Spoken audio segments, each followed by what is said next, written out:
Welcome to another session of learning. I am Joanne, your video explainer teacher, welcoming you to Science 8 class.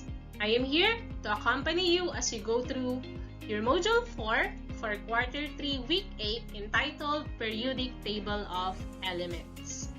We will be guided with our learning competency in this module, which is use the periodic table to predict the chemical behavior of an element.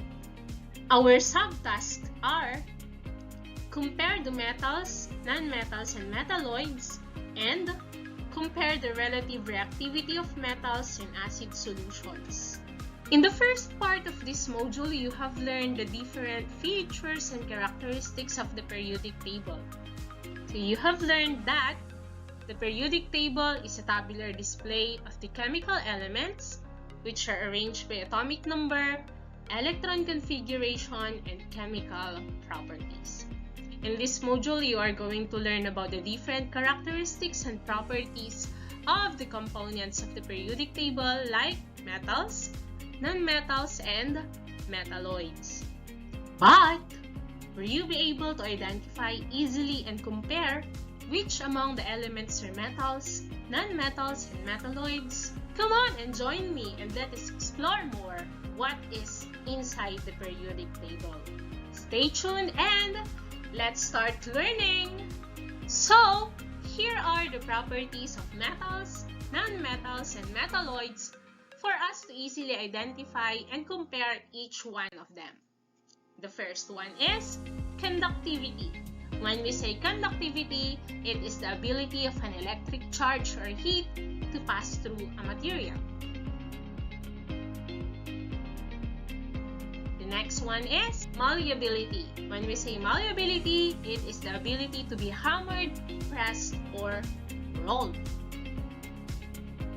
The third one is ductility. It is the ability to be deformed without fracture.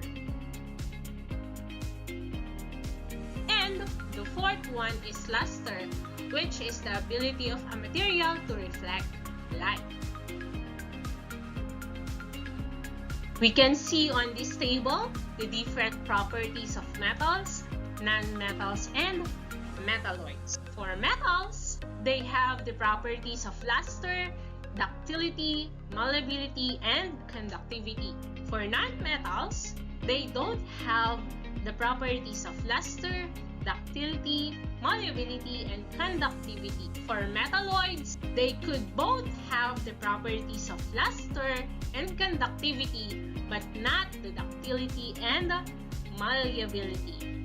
In terms of the metals reactivity, we can see on this table that the metals are arranged according to their reactivity when added with acids.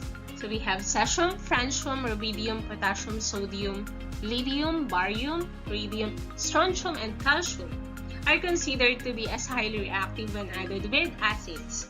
We also have magnesium, aluminum, titanium, manganese, zinc, chromium, iron, cadmium, cobalt, nickel, tin, and lead, and considered to be as moderately reactive when added with acids. We also have hydrogen, antimony, bismuth, copper, tungsten, mercury, silver, gold, and platinum, which are considered to be as least reactive when added with acids. Alright, so to sum up what we have learned today, metals have the properties of luster, ductility, malleability, and conductivity.